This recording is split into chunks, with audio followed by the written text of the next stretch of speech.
Leitura em áudios do livro Campo de Batalha da Mente, Vencendo a Batalha em Sua Mente, de Joyce Meyer, pela Belo Publicações. Capítulo 23.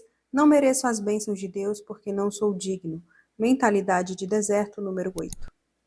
Disse mais o Senhor a Josué: Hoje removi de vós o opróbrio do Egito, pelo que o nome daquele lugar se chamou Gilgal, removendo, até o dia de hoje. Josué, capítulo 5, versículo 9. Depois de Josué ter conduzido os israelitas através do Jordão para a terra prometida, havia alguma coisa que Deus precisava fazer antes que estivessem prontos para ocupar sua primeira cidade, que era Jericó. O Senhor ordenou a todos os israelitas do sexo masculino que fossem circuncidados, uma vez que isso não havia sido feito durante todos os 40 anos que eles haviam vagueado pelo deserto. Depois que isso foi feito, o Senhor disse a Josué que ele havia removido do seu povo o opróbrio do Egito.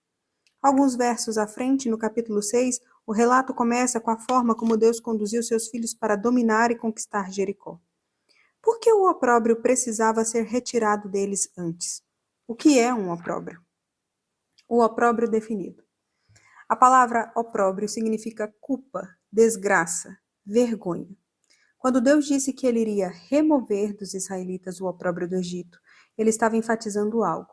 O Egito representa o mundo. Depois de estarmos alguns anos no mundo e nos termos tornado mundanos, é preciso que a vergonha seja removida. Por causa das coisas que eu tinha feito e que tinham sido feitas a mim, eu tinha uma natureza baseada na vergonha. Culpava-me pelo que tinha acontecido comigo, ainda que a maior parte tivesse acontecido na minha infância e não houvesse nada que eu pudesse ter feito para evitar. Eu disse que graça é o poder de Deus vindo a nós como um dom gratuito para nos ajudar a fazer com facilidade o que nós mesmos não podemos fazer. Deus quer nos dar graça e Satanás quer nos dar desgraça, que é outra palavra para opróbrio. A desgraça me disse que eu não era boa, não merecia o amor ou a ajuda de Deus. A vergonha havia envenenado meu íntimo. Eu estava não apenas envergonhada do que me tinha sido feito, mas estava envergonhada de mim mesma. Bem lá no fundo, não gostava de mim. O fato de Deus remover de nós a vergonha significa que cada um de nós deve receber por si mesmo o perdão que Ele está oferecendo por todos os nossos pecados passados. Você deve perceber que jamais pode merecer as bênçãos de Deus. Você jamais pode ser merecedor delas. Você pode apenas humildemente aceitá-las e apreciá-las e reverenciar a Deus pelo quanto Ele é bom e pelo quanto o ama. Autoaversão, autorrejeição, recusa em aceitar o perdão de Deus, perdoando-se a si próprio, incompreensão da justificação por meio do sangue de Jesus e todos os problemas semelhantes o manterão vagueando pelo deserto. Sua mente deve ser renovada no que diz respeito ao posicionamento correto diante de Deus por intermédio de Jesus e não de nossas próprias obras.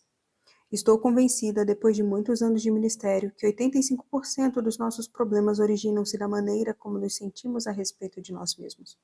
Qualquer pessoa que você sabe que está andando em vitória, está também andando em retidão. Sei que não mereço as bênçãos de Deus, mas as recebo assim mesmo, porque sou uma co-herdeira com Cristo. Romanos 8,17. Ele as ganhou e as recebo colocando minha fé nele. Herdeira ou operária? De sorte que já não és escravo, empregado doméstico, porém filho, e sendo filho, segue-se que és também herdeiro por Deus. Gálatas capítulo 4, versículo 7. Você é um filho ou um escravo? Um herdeiro ou um servo? Um herdeiro é alguém que recebe alguma coisa não por mérito, como quando uma propriedade é passada de uma pessoa para outra por meio de um testamento. Um servo ou operário, no sentido bíblico, é alguém que está cansado de tentar seguir a lei. O termo denota trabalho penoso e problemas. Vagueei pelo deserto por anos como uma operária, tentando ser suficientemente boa para merecer o que Deus queria me dar gratuitamente pela sua graça. Eu tinha uma mentalidade errada. Primeiro, pensava que tudo precisava ser ganho pelo trabalho e merecido. Ninguém faz nada para você em troca de nada. Ensinaram-me esse princípio por anos. Por vezes seguidas tinha ouvido essa frase enquanto crescia. Diziam-me que qualquer pessoa que agisse como se quisesse fazer algo para mim estava mentindo e se aproveitaria de mim no final. A experiência com o mundo nos ensina que devemos merecer tudo o que conseguimos. Se queremos amigos, dizem-nos, devemos mantê-los felizes o tempo todo, ou eles nos rejeitarão. Se queremos uma promoção no nosso emprego, todos dizem, devemos conhecer as pessoas certas, tratá-las de certa maneira e talvez um dia consigamos uma chance de ir adiante. Quando afinal terminamos com o mundo, o opróbrio dele pesa sobre nós e precisa ser definitivamente removido. Como você se vê? Também vimos ali Néfilins, ou gigantes, os filhos de Anak são descendentes de gigantes, e éramos aos nossos próprios olhos como gafanhotos, e assim também o éramos aos seus olhos. Números 13 e 33. Os israelitas tinham esse opróbrio sobre eles. O fato de que tinham uma opinião negativa a respeito deles mesmos é visto nesse versículo. 10 dos 12 espias que foram mandados para espiar a terra prometida antes que toda a nação cruzasse o Jordão voltaram dizendo que a terra era habitada por gigantes que os viam como gafanhotos, e assim eles eram aos seus próprios olhos. Isso nos permite saber claramente o que essas pessoas pensavam sobre si mesmas. Por favor, tome cuidado, porque Satanás tentará encher sua mente, se lhe for permitido, com todos os tipos de pensamentos negativos sobre você mesmo. Ele começou cedo construindo fortalezas em sua mente, muitas delas negativas, sobre você e sobre como outras pessoas se sentem sobre você. Ele sempre arranja umas poucas situações nas quais você experimenta a rejeição, então ele pode trazer a dor dela de volta à sua lembrança durante um tempo em que você está tentando fazer algum progresso. O medo do fracasso e da rejeição mantém muitas pessoas no deserto. Os muitos anos sendo escravos no Egito e vivendo sob maus tratos extremos haviam deixado a vergonha sobre os israelitas. É interessante notar que quase ninguém da geração que inicialmente saiu com Moisés entrou na terra prometida. Seus filhos é que entraram. Apesar disso, Deus lhes disse que ele precisava tirar o opróbrio deles. A maioria deles havia nascido no deserto, depois que seus pais deixaram o Egito. Como poderiam eles ter o opróbrio do Egito sobre eles quando nem mesmo viveram lá? Coisas que estavam sobre seus pais podem ser passadas a você. Atitudes, pensamentos e padrões de comportamento podem ser herdados. Uma mentalidade errada que seus pais tiveram pode se tornar sua mentalidade. A maneira como você pensa sobre determinado assunto pode lhe ser transmitida e você nem mesmo sabe por que pensa dessa forma.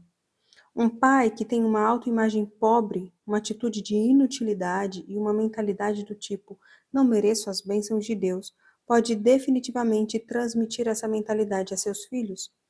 Embora tenha falado sobre isso neste livro, como é uma área tão importante, deixe-me mencionar outra vez que você precisa estar consciente do que se passa em sua mente em relação a si próprio. Deus está desejoso de lhe dar misericórdia pelas suas falhas, se você estiver desejoso de recebê-la. Ele não recompensa o perfeito que não tem falhas e jamais comete erros, mas aqueles que põem sua fé e sua confiança nele. Sua fé em Deus lhe agrada. De fato, sem fé é impossível agradar e satisfazer a Deus, porquanto é necessário que aquele que se aproxima de Deus creia necessariamente que ele existe e que se torna galardoador dos que o buscam, sinceramente e diligentemente. Hebreus 11:6. Por favor, note que sem fé você não pode agradar a Deus, portanto, seja quantas forem as boas obras que você faz, isso não o agradará se forem feitas para comprar seu favor. Qualquer coisa que façamos por Deus deveria ser porque o amamos, não porque estamos tentando conseguir alguma coisa dele. Essa passagem poderosa diz que Deus é um galardoador daqueles que o buscam diligentemente. Eu me regozijei quando finalmente vi isso. Sei que cometi muitos erros no passado, mas também sei que tenho buscado o Senhor diligentemente com todo o meu coração. Isso significa que me qualifico para as recompensas. Decidi muito tempo atrás que receberia todas as bênçãos que Deus quisesse me dar. O Senhor queria levar os israelitas à terra prometida e abençoá-los além de seus sonhos mais extraordinários. Mas primeiro ele tinha de remover o opróbrio deles. Eles não poderiam receber dele adequadamente enquanto estivessem oprimidos com vergonha, culpa e desgraça. Acima do opróbrio. Assim como por seu amor nos escolheu, na verdade ele nos tomou para si próprio como propriedade dele, nele, em Cristo, antes da fundação do mundo, para sermos santos, consagrados e separados para ele e irrepreensíveis perante ele, e em amor, Efésios capítulo 1, versículo 4. Essa é uma passagem maravilhosa. Nela o Senhor nos diz que somos dele e estabelece o que ele quer para nós. que saibamos que somos amados, especiais, valiosos e que deveríamos ser santos, irrepreensíveis e estar acima do opróbrio. Naturalmente, deveríamos fazer o possível para vivermos uma vida santa. Mas, graças a Deus, quando cometemos erros, podemos ser perdoados e restaurados à santidade, feitos outra vez irrepreensíveis e acima do opróbrio, tudo nele. Sem opróbrio ou censura. Se, porém, algum de vós necessita de sabedoria, peça a Deus, que a todos dá liberalmente e nada lhes impropera, sem repreender nem censurar, e ser-lhe-á concedida. Tiago 1, versículo 5. Essa é outra grande passagem que nos ensina a receber de Deus livres de qualquer vergonha. Tiago tinha estado falando a pessoas que estavam experimentando provações e agora ele está lhes dizendo que, se precisassem de sabedoria na situação deles, deveriam pedir a Deus. Ele lhes assegura que não os repreenderá nem censurará, ele simplesmente os ajudará. Você jamais atravessará o deserto sem uma grande ajuda de Deus. Mas, se tiver uma atitude negativa sobre si mesmo, mesmo que ele tente ajudá-lo, você não a receberá. Se você deseja ter uma vida vitoriosa, poderosa e positiva, não pode ser negativo sobre si mesmo. Não olhe apenas para quão longe terá de ir, mas para quão longe já chegou. Considere seu progresso e lembre-se de Filipenses 1,6. Estou plenamente certo de que aquele que começou a boa obra em vós há de completá-la até ao dia de Cristo Jesus. Pense e fale positivamente sobre si mesmo.